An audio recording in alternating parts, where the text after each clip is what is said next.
So to start with the first recipe, which is burger buns. First measure the flour that is mentioned in the recipe. Then add 3/4 of it. Keep a reserve. The reserve we will use while kneading. Add sugar and salt, stir the flour and add your yeast. And then add milk and cream which is warmed together. Make sure that milk and cream is just lukewarm. Here I am using strong white bread flour.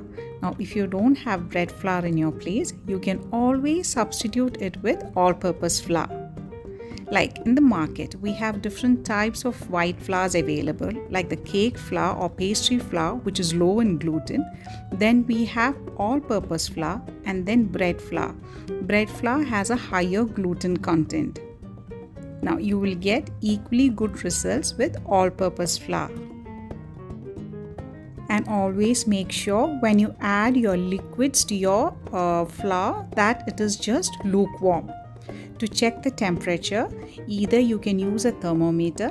It should be between 100 and 110 Fahrenheit, or if you don't have a thermometer, just feel the liquid at the back of your palm. It should feel just warm to touch.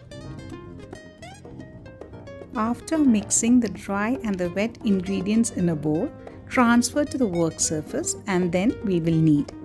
Now here, either you can knead by hand or knead in a stand mixer. I have included videos showing clearly how to knead the dough by hand and how to knead in a stand mixer. Now at this point, the dough is going to be very sticky. So dust the work surface and the dough with the flour which we have kept and then start kneading. To knead, use the heel of your palm and stretch the dough, then fold and turn. The amount of flour that we will use during kneading will depend upon the climate and upon the type of flour that we use. Initially, the dough is going to be very sticky. Use your scraper often and scrape your hands and knead. And always kneading technique is the same: stretch, fold and turn, stretch, fold and turn. And if you find the dough is too sticky, dust the surface with little flour. And after 3 to 4 minutes of kneading, you will find that the dough is no longer sticky.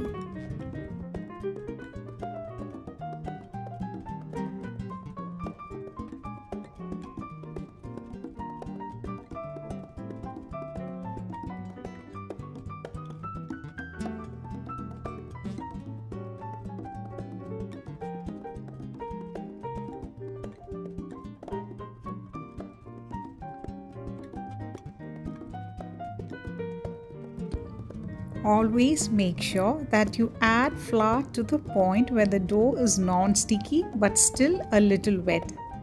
Too much flour will yield a dense bread.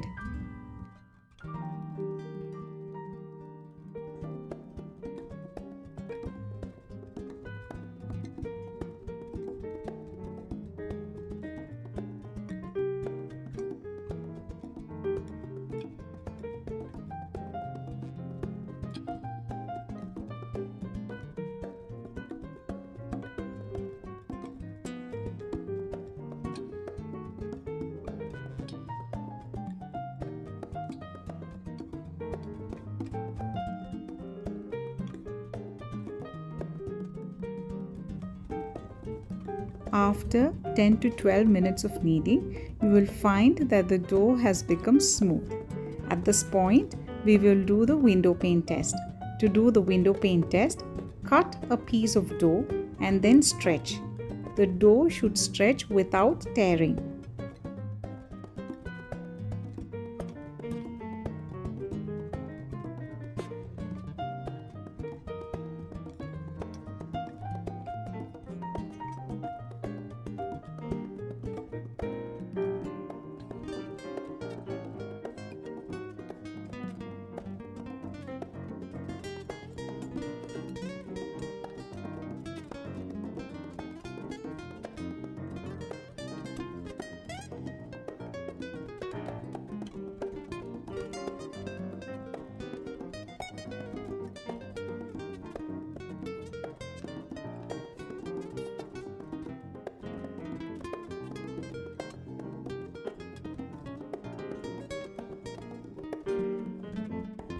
The dough is well kneaded, it is smooth, and it has cleared the window pane test and the bounce back test.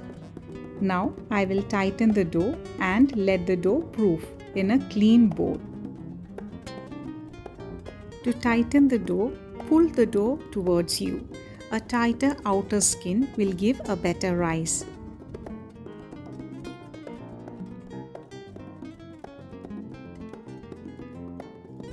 Now let the dough proof in a warm place. Your kitchen will be an ideal place for the dough to proof. Now if you're living in a cold country, you can leave the dough in your cupboard with a cup of boiling water. The place needs to be just warm, not too hot.